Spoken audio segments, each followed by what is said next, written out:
जय सनातन, जय भारत।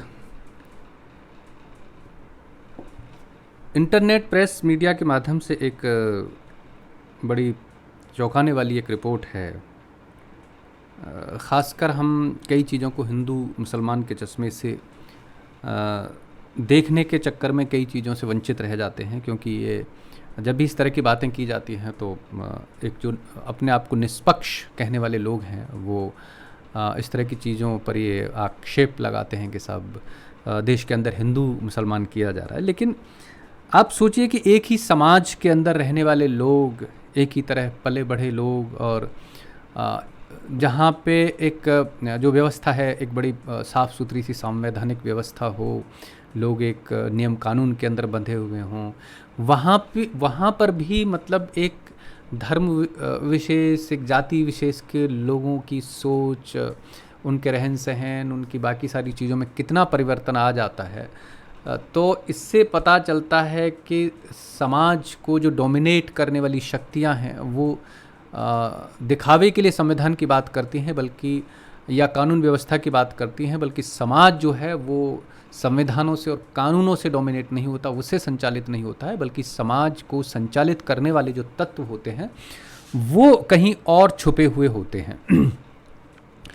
और ये समाज पर मतलब इतना गहरे तक इन तत्वों का प्रभाव होता है कि वहाँ पर कानून व्यवस्था हो या और मतलब प्रशासनिक अलग तरह की एक दबाव की जो व्यवस्था है वो हो, वो बहुत ज़्यादा प्रभावशाली नहीं होती। वो समाज के अपने नियम कायदे कानूनों के सामने जो है वो बड़ी लचर महसूस होती है। मतलब वो चीज़ें जब बिल्कुल आउट ऑफ कंट्रोल हो जाती हैं तब जाके कहीं कानून, संविधान और नियम कायदे, मतलब ये सारी चीज़ें तब जाके कहीं नज़र आती हैं। उससे पहले समाज में बहुत सारी चीज़ें ऐसी होती हैं जो ओपन हो ही नहीं पाती, पता ही नहीं चलता उनका, और अंदर अंदर कई परतों के नीचे समाज में जो सड़ी गली व्यवस्थाएं हैं वो अपना काम करती रहती हैं। और इसी व्यवस्था के अंदर बहुत सारे लोग मर जाते हैं, खप जाते हैं, पता भी नहीं चलता। वो लोग जो मतलब खुल के आवाज़ नहीं उठा पाते, या उठाते भी हैं तो बहुत ज़्यादा उनको तवज्जो नहीं दी जाती है, उनका कोई सहारा नहीं बनता है, तो ऐसे लोग जो दब खप के मर जाते हैं, कोई नहीं पूछता है। एक ऐसी ही एक रिपोर्ट मतलब आई है, उसके विषय में थोड़ा सा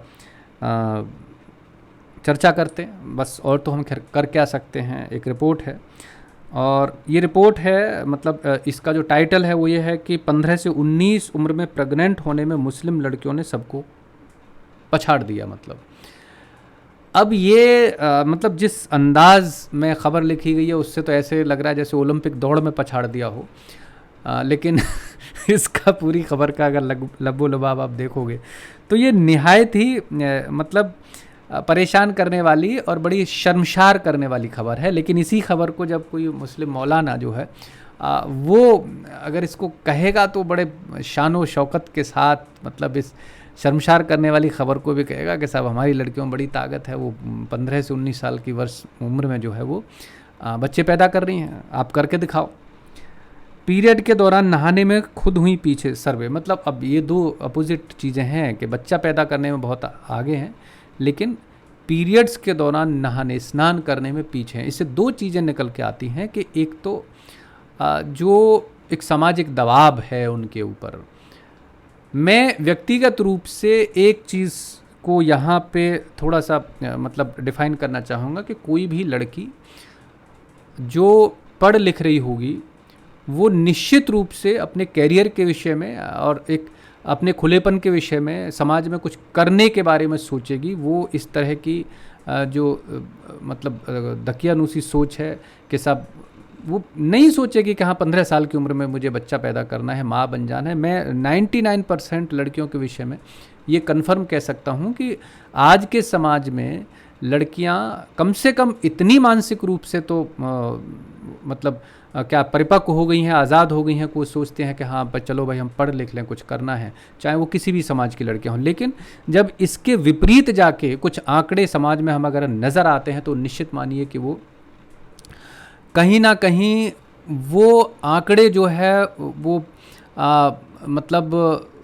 उस महिला के उस उस कैरेक्टर को या उस स्थिति को दर्शाते हैं जहाँ पे ये पता चलता है कि आज भी हमारे समाज के अंदर जो लड़कियाँ हैं वो अपनी मर्जी से अपना जीवन यापन नहीं करती हैं, बल्कि उन पर बहुत अलग अलग तरह के सामाजिक दबाव होते हैं। और उसी का ये परिणाम है, ये जो रिपोर्ट है कि 15 से 19 साल की जो मुस्लिम लड़कियां हैं वो बच्चे पैदा करने में, प्रेग्नेंट होने में सबसे आगे हैं।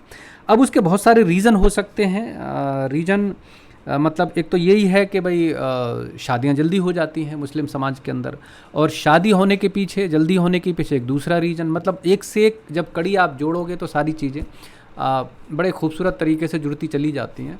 क्योंकि शिक्षा का अभाव है, पढ़ लिख नहीं पाती हैं, स्कूल नहीं जाती, स्कूल चली जाएं 2-4 क्लास तो फिर कॉलेज नहीं जा पाती, और जब तक बच्चा कॉलेज नहीं जाएगा उसके विरोध के स्वर मुखर नहीं होते हैं, वो कुछ बोल ही नहीं सकता।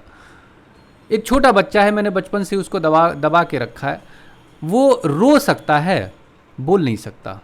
यही चीज़ें मुस्लिम समाज के अंदर होती हैं कि लड़कों को पत्थर देना सिखा दिया जाता है बचपन से ही, और लड़कियों को एक बुर्के में डाल के उनको इस तरह से ट्रीट किया जाता है, या इस तरह से उनकी एजुकेशन होती है कि वो उन्हें बोलना नहीं है। मतलब किसी भी स्थिति में बहुत सारी कम आप मुस्लिम लड़कियों को देखोगे टीवी डिबेट्स वगैरह में, वो ना तो बुर्का पहनती हैं, ना अपना और जो इस्लामिक जो रूल रेगुलेशन उनको फॉलो करती हैं, बिंदास अपना मज़े से घूमती हैं फिरती हैं, अपनी बात कहती हैं आज़ादी के साथ में, और झाड़ती हैं मुल्ला मौलवियों को।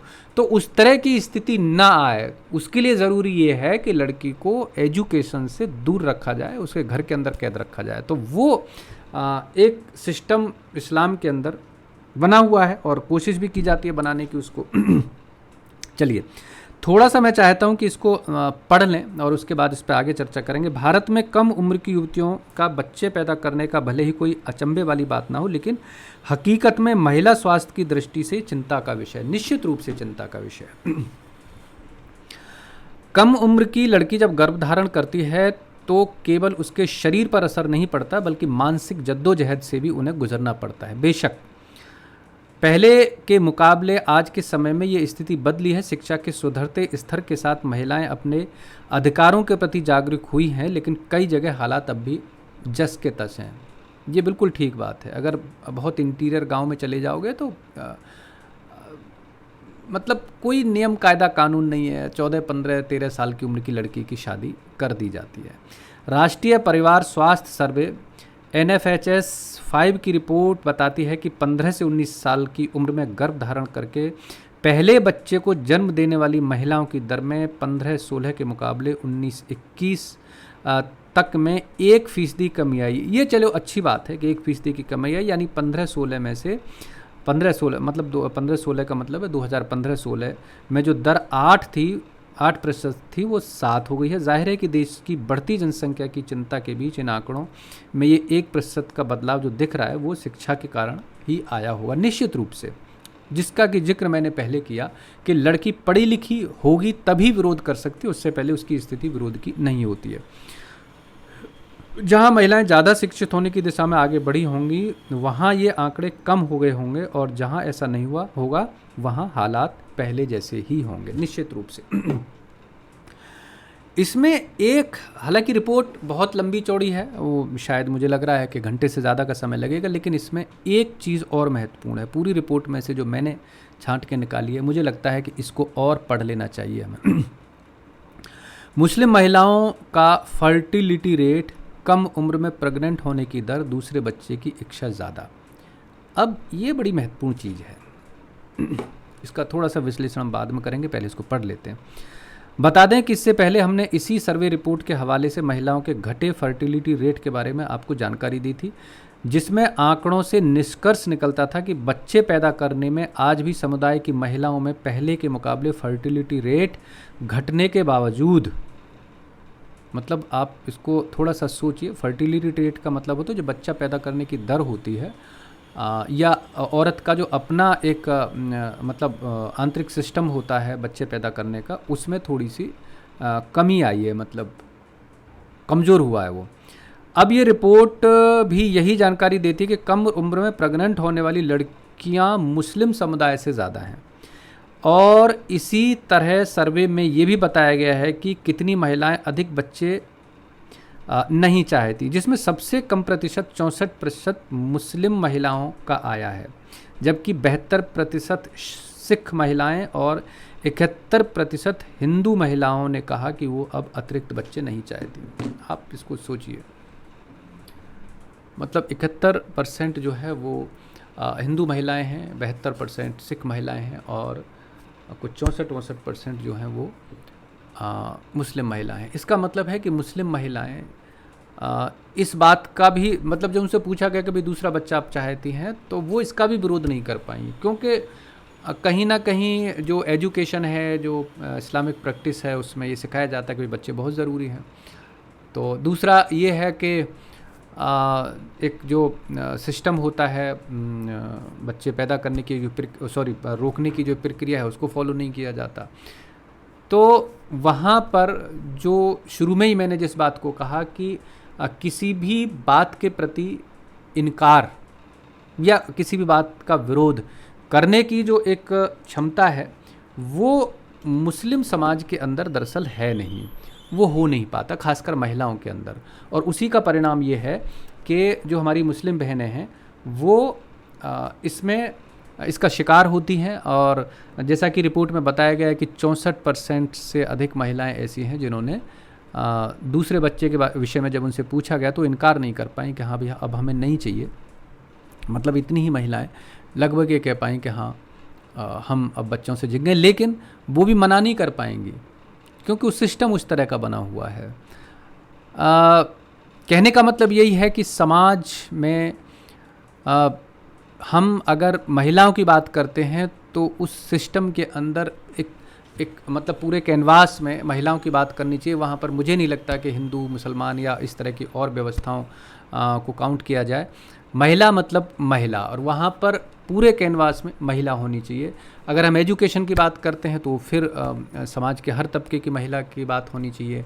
किसी और मामले की बात करते हैं तो वहाँ पर भी एक प्रत्येक महिला के विषय में बात करनी चाहिए। लेकिन प्रॉब्लम क्या है कि आज की तारीख में भी जो डोमिनेटिंग पावर्स हैं महिलाओं के प्रति, वो पुरुष समाज के अंदर हैं। पुरुष निर्धारित करते हैं कि महिला को करना क्या है, और उसी के परिणाम स्वरूप होता ये है कि अभी भी जो सत्ता है खासकर इस्लाम के अंदर वो पुरुषों के हाथ में है, और महिलाओं को बहुत विशेष आज़ादी वहाँ पर है नहीं। और ये आज से नहीं है, ये मतलब अब इसके पीछे अगर मैं जाऊँगा तो थोड़ा सा लंबा मामला हो जाएगा, बल्कि ये जब से इस्लाम की स्थापना हुई है तभी से ये एक पारंपरिक व्यवस्था वहाँ पर डाल दी गई है। मोहम्मद साहब के ज़माने से ही कि कैसे एक 6 साल की आयशा के साथ 51 साल के मोहम्मद साहब का निकाह पड़ा गया, और उसके बाद 9 साल की उम्र में उसके साथ शारीरिक संबंध बनाए गए।